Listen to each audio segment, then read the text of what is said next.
Episode 330. Alex is dead? Chris watched Melissa run away, shaking his head in disgust. Crazy girl. He dismissed the other man and took a few minutes to think about his next steps. He picked up his phone and dialed his father's number. He wouldn't say anything about Melissa's part in Alex's death, but he felt it was time for his father to hear the news. Art Stedman was having a meeting on the other side of the city.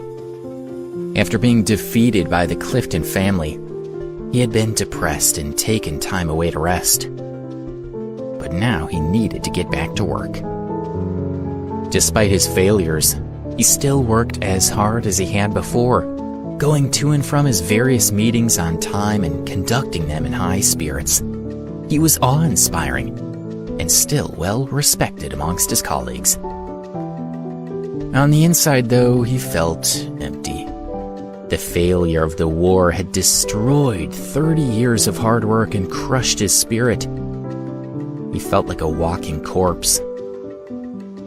Art was sitting in a meeting when he saw that his son was calling. Even so, he simply hung up and carried on. Immediately after, he received a text message from Chris. "Dad, come to the villa tonight. I've got news. Things are going to turn around for us." Turn around? He thought over. Art's brain kick-started. It was as if his mind had been a barren wasteland, but now it had been watered, and the first few sprouts of delicate green grass were beginning to grow. Of course, he had his doubts about this news that Chris had promised. He simply texted back, "Good." But he allowed a glimmer of hope to spark in his heart. After he finished work that evening, he directed his driver to take him to the family villa. "Dad, you're here." Chris immediately stood up when he saw his father coming in. "What's up? Go ahead." Art was calm as usual. He took off his coat, hung it on the hanger, sat on the sofa and lit a fine Cuban cigar.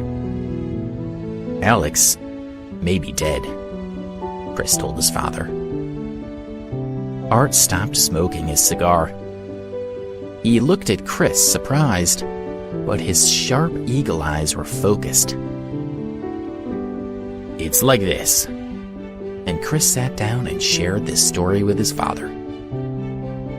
"His car hasn't been down for weeks, so I'm almost certain that he's dead in the Appalachian Mountains," Chris concluded. "He's dead?" After listening to his son, Art believed that the probability of Alex being dead was quite high. His mind processed the information quickly. "Father, that girl Melissa also revealed to me that when he was in New York, Woodsworth and Ken Stokes worked for Alex. His family is rich, too. Considering what Alex did in the past, I think he's the banned son of the Ambrose family," Chris continued. Art was surprised yet again. Thinking briefly, it seemed true that Alex would be the banned son of the Ambrose family. He took a drag of his cigar and exhaled a puff of blue smoke. "The statement issued by the Ambrose family is very clear. Alex is no longer considered to be a member of the family, so if we kill him, they won't do anything to us," Art concluded. "Great minds think alike," Chris grinned. Like his son, Art also believed that getting Alex out of the way would open up many opportunities for them. It was likely that he would be able to restore all that he had lost and return to power with capital and interest. Later, Art stood up and went to the sitting room. He picked up the telephone, paused for a moment, and then decisively dialed the number to call the Blood Brothers gang.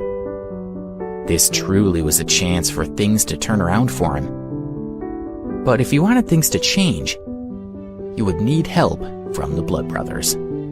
This news needed to be disclosed to them as soon as possible. "Hello, Mr. Stedman, is there any news?" Tyson Slade, the leader of the Blood Brothers gang, answered. Based on the time of Art's call, Tyson could guess why he was calling. There have been some recent developments that I must share with you. Art lowered his voice. It seems that Alex is dead. The sentence dropped like a huge bomb in Tyson's ears. Who killed him? It seems. What does that mean? He asked. First, Alex had defeated Damon Walker, which had caused a big problem for the Blood Brothers gang and their plans to return to the East Coast. Now someone had killed Alex. How many more unknown martial arts talents could there be in this country? The thought worried him. It appears that he was killed with black poison water. We can't completely confirm his death because no one has found his body. However, he and several of his female students went to the Appalachian Mountains, and no one has come down in weeks. So we're guessing that he's died in the mountains. Is it not possible to survive in the Appalachian Mountains for a few weeks after taking black poison water?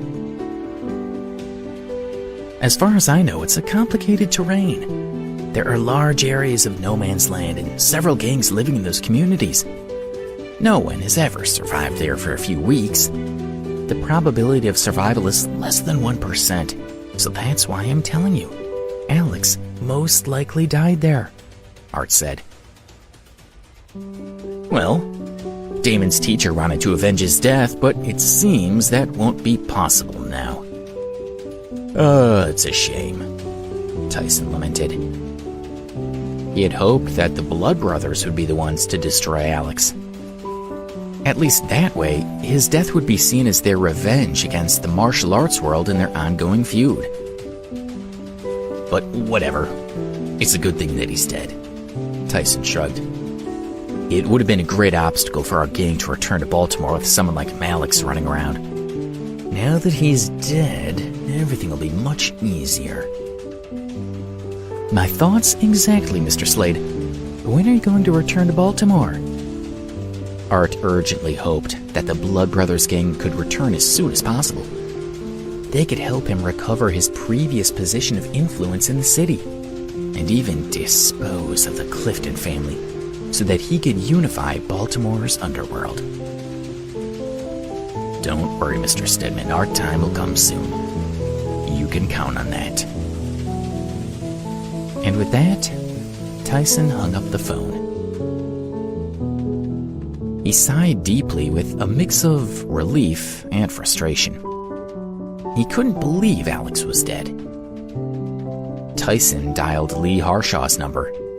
He needed to be told the news. As the phone rang, he looked at the large screen on his wall, images of sea sharks gliding slowly and menacingly by. Boss, do you want me to go to Baltimore to avenge Damon? Were the first words out of Lee's mouth. These days he carried his hatred for Alex deep in his heart. He felt like he couldn't breathe, and he wouldn't be able to again until he had avenged Damon's death. Alex is dead, Tyson said, getting straight to the point. Dead? It was a simple sentence, and yet Lee was confused. How can he be dead? He was supposed to die by my hand. He can't be dead. If he's dead, I can't avenge Damon. Boss, who killed him? He was poisoned. And then he went to the Appalachian Mountains. He hasn't been seen in weeks. He may have died of the poisoning, or he may have frozen and starved up there, explained Tyson. That punk. It's not fair that he died like that. Lee gritted his teeth. I'm so sorry. Despite his apology, though, Lee couldn't help but be pleased. He began to jump up and down and punch the air with glee. He knocked the towering trees around him. He cracked and splintered the ice-covered lake with his fist and smashed a large stone into little pieces. He just couldn't believe it.